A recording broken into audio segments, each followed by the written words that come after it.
History of the World by J. M. Roberts. Book 4 The Age of Diverging Traditions. Chapter 3 Byzantium and its Sphere. They were overextended. In 600, the empire still included the North African coast, Egypt, the Levant, Syria, Asia Minor, the far coast of the Black Sea beyond Trebizond, the Crimean coast, and that from Byzantium up to the mouths of Danube. In Europe, there were Thalassy, Macedonia, and the Adriatic coast, a belt of territory across central Italy, enclaves in the toe and heel of the peninsula, and finally the islands of Sicily, Corsica, and Sardinia. Given the empire's potential enemies and the location of its resources, this was a strategist's nightmare. The story of the next 2 centuries was to be of the return again and again of waves of invaders Persians, Avars, Arabs, Bulgars, and Slavs tormented the main body of the empire, while in the west, the territories won back by the generals of the Justinian were almost all soon taken away by the Arabs and Lombards. Eventually, the West too was to reveal itself as a predator, that the Eastern Empire for centuries absorbed much of the punishment which might otherwise have fallen on the West, would not save her. The result of this was that the Eastern Empire faced continual warfare. In Europe, it meant fighting up to the very walls of Constantinople. In Asia, it meant wearisome campaigning to dispute the marches of Asia Minor. This challenge was offered to a state which, even at the beginning of the 7th century, already had only a very loose control over its domain and depended for much of its power on a penumbra of influence, diplomacy, Christianity, and military prestige. Its relations to its neighbors might be seen in more than one way. What looks to a later eye like blackmail paid by every emperor from Justinian to Basil II to menacing barbarians was in the Roman tradition bounty to subject allies and federati. The empire's internal diversity of peoples and religions was masked by the official ideology. Its Hellenization was often superficial. The reality came to the surface in the willingness with which many Syrian Christians welcomed the Arabs, as later many in Anatolia were to welcome the Turk. Religious persecution was coming home to roost. Moreover, Byzantium numbered no great power among her allies. In the troubled 7th and 8th centuries, the most important friendly power was the Khanate of Khazaria, a huge but loose state founded by the nomads who, by 600, dominated the other peoples of the Don and Volga valleys. This established them across the Caucasus, the strategic land bridge which they thus barred to Persians and Arabs for 2 centuries. At its widest, the Khazar state ran around the Black Sea coast to the Dniester and northwards to include the upper Volga and Don. Byzantium made great efforts to keep the goodwill of the Khazars and seems to have tried but failed to convert them to Christianity.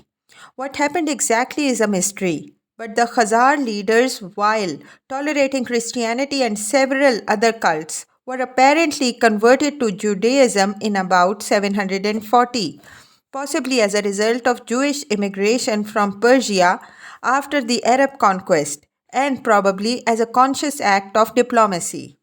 As Jews, they were not likely to be sucked into either the spiritual and political orbit of the Christian empire or into that of the caliphs.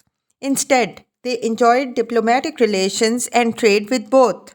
The first great hero of the Byzantine struggle for survival was Heraclius, who strove to balance the threats in Europe with alliances and concessions so that he could campaign vigorously against the Persians. Successful though he eventually was, the Persians had by then done appalling damage to the empire in the Levant and Asia Minor before their expulsion. They have been believed by some scholars to be the real destroyers of the Hellenistic world of great cities. The archaeology is mysterious still, but after Heraclius's victory, there are signs that once great cities lay in ruins, that some were reduced to little more than the Acropolis, which was their core, and that population fell sharply. It was then, on a structure much of which was already badly shaken, that the Arab onslaughts fell, and they were to continue for 2 centuries. Before Heraclius died in 641, virtually all his military achievements had been overturned. Some of the emperors of his line were men of ability, but they could do little more than fight doggedly against a tide flowing strongly against them. In 643, Alexandria fell to the Arabs, and that was the end of Greek rule in Egypt. Within a few years, they had lost North Africa and Cyprus. Armenia, that old battleground, went in the next decade, and finally, the high water mark of Arab success came with the 5 years of attacks on Constantinople, 673 to 678. It may have been Greek fire that saved the capital from the Arab fleet.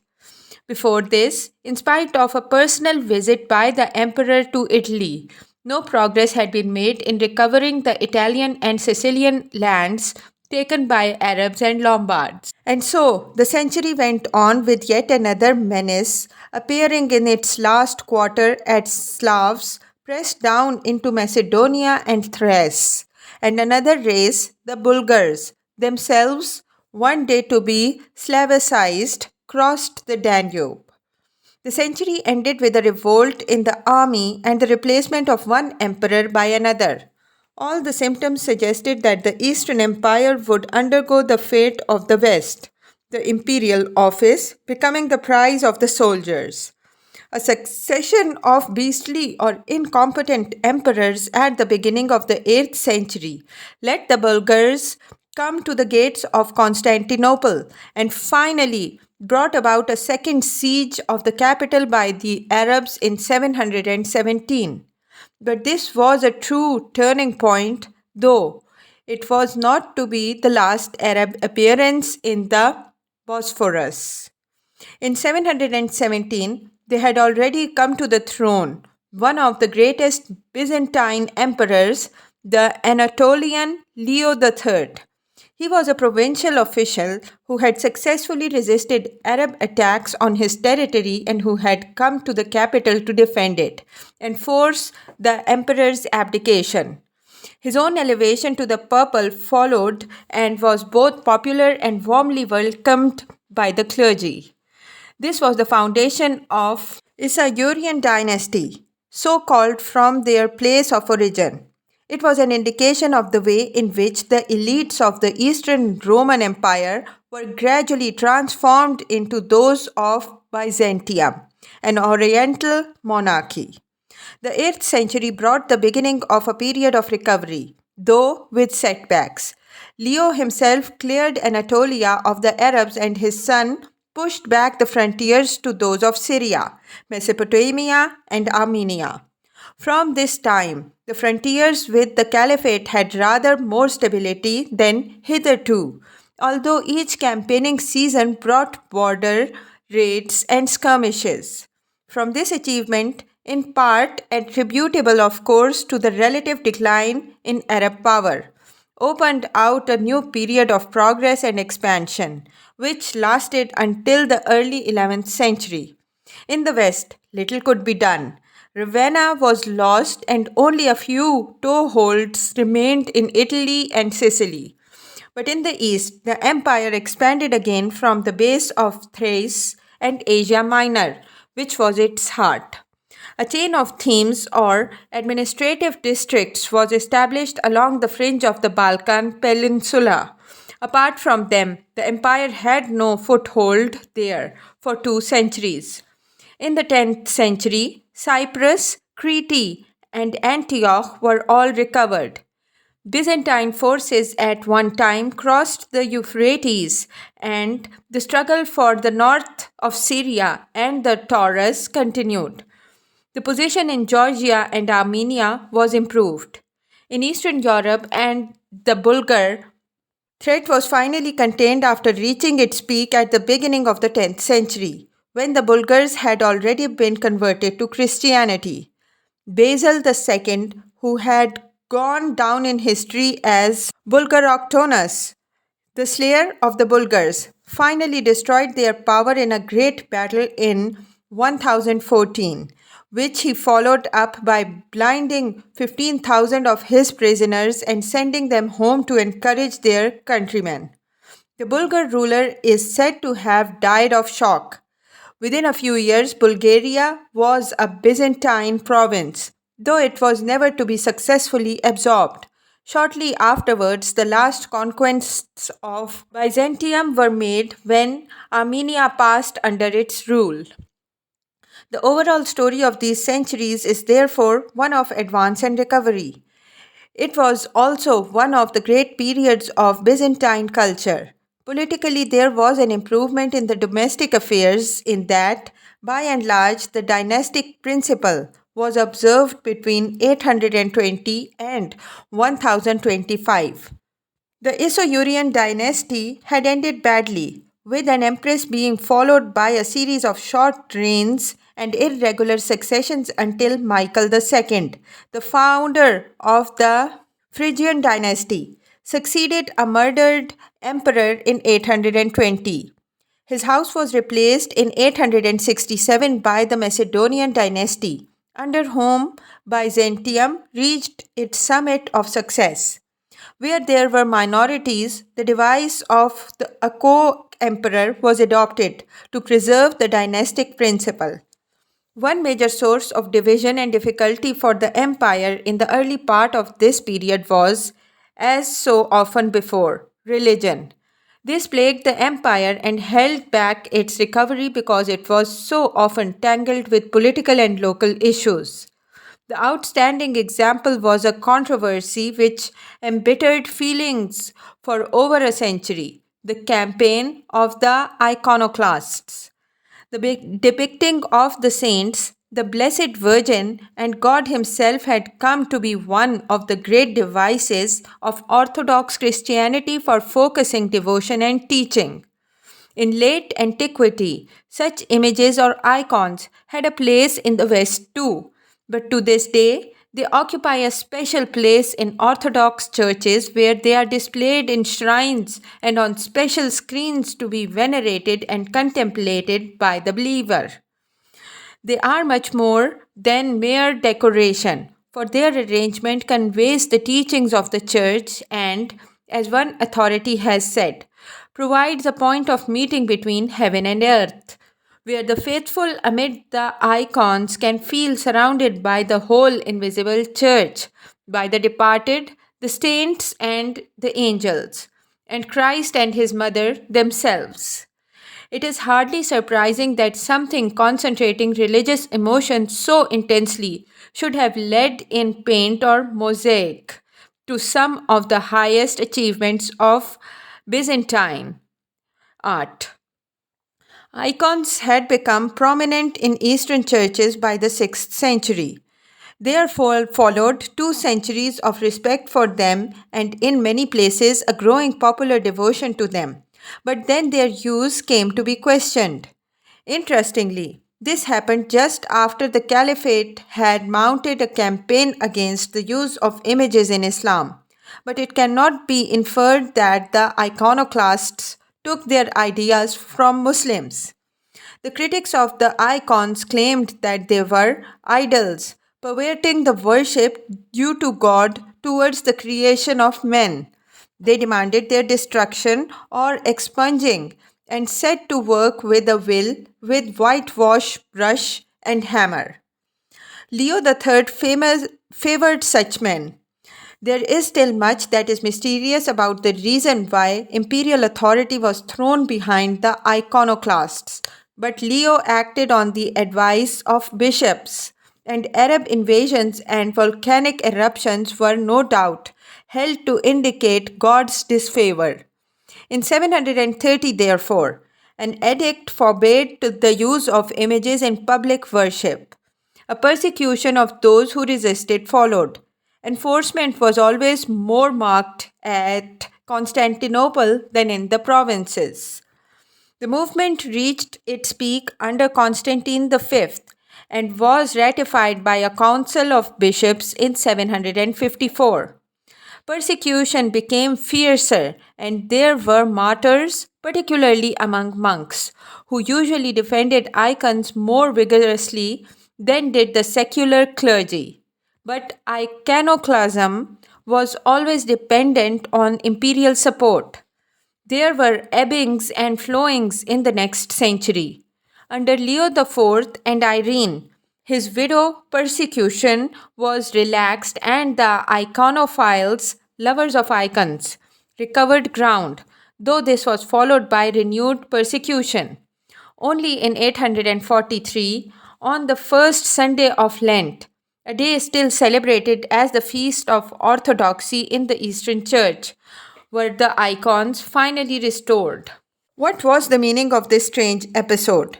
There was a practical justification in that the conversion of Jews and Muslims was said to be made more difficult by Christian respect for images, but this does not take us very far. Once again, a religious dispute cannot be separated from factors external to religion. But the ultimate explanation probably lies in a sense of religious precaution. And given the passion often shown in theological controversy in the Eastern Empire, it is easy to understand how the debate became embittered. No question of art or artistic merit arose. Byzantium was not like that.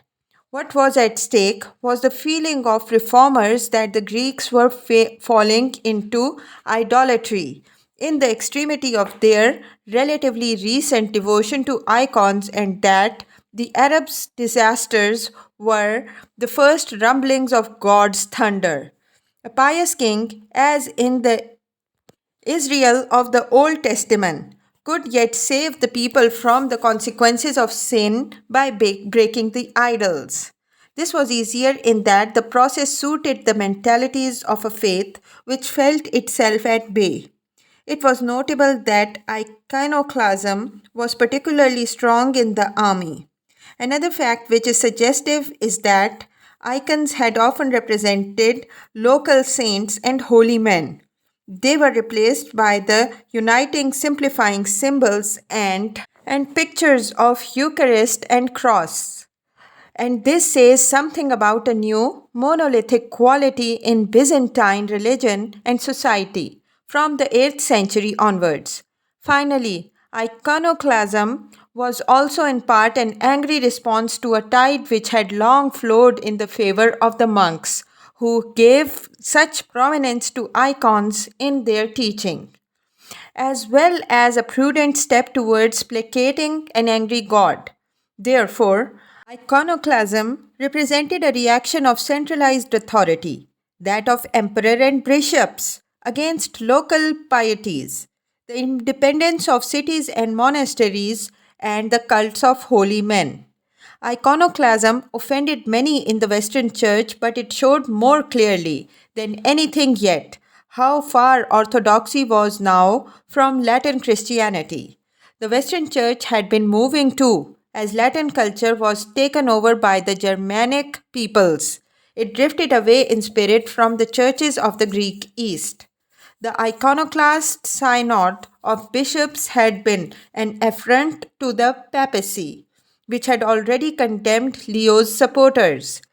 Rome viewed with alarm the emperor's pretensions to act in spiritual matters. Thus, iconoclasm drove deeper the division between the two halves of Christendom.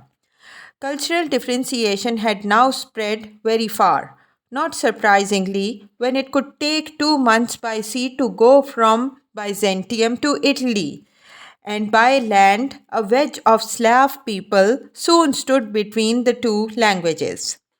Contact between the East and the West could not be altogether extinguished at the official level. But here too, history created new divisions, notably when the Pope crowned a Frankish king, emperor in 800. This was a challenge to the Byzantine claim to be the legatee of Rome. Distinctions within the Western world did not much matter in Constantinople. The Byzantine officials identified a challenger in the Frankish realm and thereafter indiscriminately called all Westerners Franks, the usage which was to spread as far as China. The two states failed to cooperate against the Arab and offended one another's susceptibilities. The Roman coronation may itself have been in part a response to the assumption of the title of emperor at Constantinople by a woman, Irene, an unattractive mother who had blinded her own son. But the Frankish title was only briefly recognized in Byzantium. Later emperors in the West were regarded there only as kings. Italy divided the two Christian empires too, for the remaining Byzantine lands there came to be threatened by Frank and Saxon as much as they had ever been by Lombards. In the 10th century, the manipulation of the papacy by Saxon emperors made matters worse. Of course, the two Christian worlds could not altogether lose touch. One German emperor of the 10th century had a Byzantine bride, and German art of the 10th century was much influenced by Byzantine themes and techniques.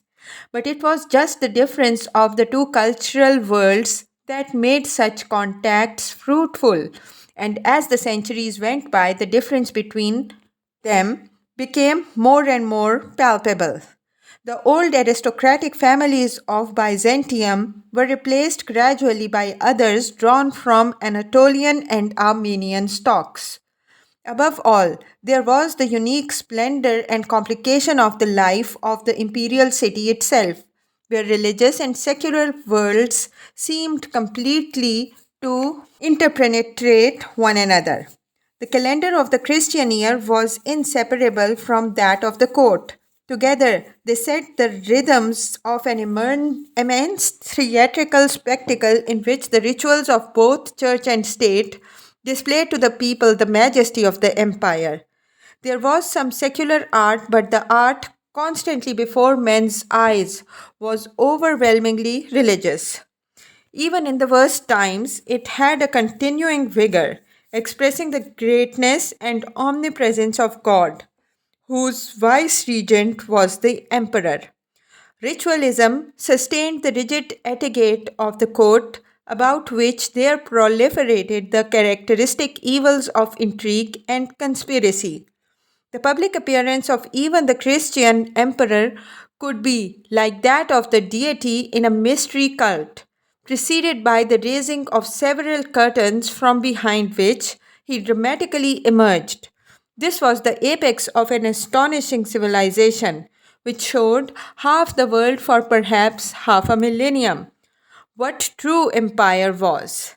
When a mission of pagan Russians came to Byzantium in the 10th century to examine its version of the Christian religion, as they had examined others, they could only report that what they had seen in Hagia Sophia had amazed them.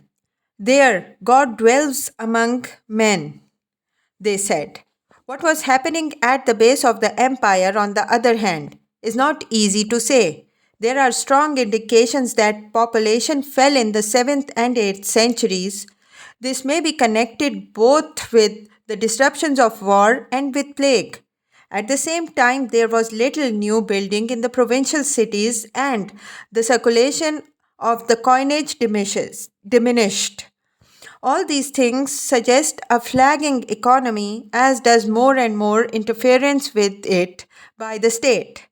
Imperial officials sought to ensure that its primary needs would be met by arranging for direct levies of produce, setting up special organs to feed the cities, and by organizing artisans and tradesmen bureaucratically in guilds and corporations. Only one city of the empire retained its economic importance throughout, and that was the capital itself, where the spectacle of Byzantium was displayed out at its height. Trade never dried up altogether in the empire, and right down to the 12th century, there was still an important transit commerce in luxury goods from Asia to the West. Its position alone guaranteed Byzantium a great commercial role and stimulation for the artisan industries which provided other luxuries to the West. Finally, there is evidence across the whole period of the continuing growth in power and wealth of the great landowners. The peasants were more and more tied to their estates, and the later years of the empire see something like the appearance of important local economic units based on big land holdings. This economy was able to support both the magnificence of Byzantine civilization at its height and the military effort of recovery under the 9th century emperors. 2 centuries later, an unfavorable conjuncture once more overtaxed the empire's strength and opened a long era of decline. It began with a fresh burst of internal and personal troubles. Two empresses and a number of short lived emperors of poor quality weakened control at the center. The rivalries of the two important groups within the Byzantine ruling class got out of hand. An aristocratic party at court, whose roots lay in the provinces, was entangled in struggles with the permanent officials, the higher bureaucracy. In part, this reflected also a struggle of a military with a intellectual elite. Unfortunately, the result was that the army and navy were starved of the funds they needed by the civil servants and were rendered incapable of dealing with the new problems. At one end of the empire, these were provided by the last barbarian migrants of the West, the Christian Normans. Now, moving into the south towards Italy and Sicily. In Asia Minor, they arose from Turkish pressure. Already in the 11th century, a Turkish Sultanate of Rome was established inside imperial territory. Hence, its name for Rum signified Rome, where Abbasid control had slipped into the hands of local chieftains. After a shattering defeat by the Turks at Manzikert in 1071, Asia Minor was virtually lost, and this was a terrible blow to the Byzantine fiscal and manpower resources. The caliphates with which the emperors had learned to live were giving way to fiercer enemies. Within the empire, there was a succession of Bulgarian revolts in the 11th and 12th centuries, and there spread widely in that province the most powerful of the dissenting movements of medieval orthodoxy, the Bogomil heresy, a popular movement drawing upon hatred of the Greek higher clergy and their Byzantinizing ways. A new dynasty, the Komneni, once again rallied the empire and managed to hold the line for another century, 1081 to 1185. This pushed back the Normans from Greece and they fought off a new nomadic threat from South Russia, the Pechenegs, but could not crack the Bulgars or win back Asia Minor and had to make important concessions to do what they did. Some concessions to their own magnates, some were to allies who would in turn prove dangerous. To one of these, the Republic of Venice, once a satellite of Byzantium, concessions were specially ominous, for her whole raison d'etre had come to be aggrandizement in the eastern Mediterranean. She was the major beneficiary of Europe's trade with the East and at an early time had developed a specially favored position. In return for help against the Normans in the 11th century, the Venetians were given the right to trade freely throughout the empire. They were to be treated as subjects of the emperor, not as foreigners. Venetian naval power grew rapidly, and as the Byzantine fleet fell into decline, it was more and more dominant. In 1123, the Venetians destroyed the Egyptian fleet and thereafter were uncontrollable by their former suzerain. One war was fought with Byzantium, but Venice did better for supporting the empire against the Normans and from the pickings of the Crusades. Upon these successes followed commercial concessions and territorial gains, and the former mattered most. Venice, it may be said, was built on the decline of the empire, which was an economic host of huge potential for the Adriatic parasite. In the middle of the 12th century, there were said to be 10,000 Venetians living at Constantinople. So important was their trade there. By 1204, the Cyclades, many of the other Aegean islands, and much of the Black Sea coasts belonged to them. Hundreds of communities were to be added to those and Venetianized in the next 3 centuries. The first commercial and maritime empire since ancient Athens had been created.